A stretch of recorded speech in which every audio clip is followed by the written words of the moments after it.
So October 2ல் இன்னொரு important டே பார்க்க போகிறோம். என்னது அப்படின்னு பார்த்துட்டிங்கன்னா லால் பகதூர் சாஸ்திரி ஜெயந்தி. ஸோ இது வந்து டிக்ளேர் பண்ண வந்து கவர்மெண்ட் ஆஃப் இந்தியா தான். எப்போ அப்படின்னா 1966ல். ஸோ அவர் இறந்ததுக்கு அப்புறமே டிக்ளேர் பண்ணாங்க. ஸோ ஃபஸ்ட்டு அப்சர்வ் பண்ணது எப்போன்னு பார்த்தீங்கன்னா 2 அக்டோபர் 1967. ஸோ 66ல் டிக்ளேர் பண்ணுறாங்க, 67ல் வந்து ஃபஸ்ட்டு அப்சர்வ் பண்ணுறாங்க. ஸோ எதுக்காக அப்படின்னு பார்த்துட்டிங்கன்னா முன்னாடியே சொன்ன மாதிரி தான் birth anniversary of Lal Bahadur Shastri. So இவர் தான் வந்து இந்தியாவோட செகண்ட் பிரைம் மினிஸ்டர்.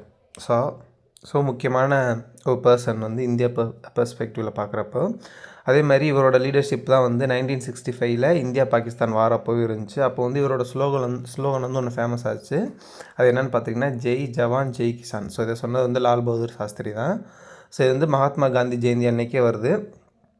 இதுவுமே லால் பகதூர் சாஸ்திரி ஜெயந்தியும் மகாத்மா ஜெயந்தியும் ஒரே டேயில் தான் வரும். மகாத்மா காந்தி ஜெயந்தி ஒரே டேயில் தான் வருது. So October 2 Lal Bahadur Shastri Jayanthi.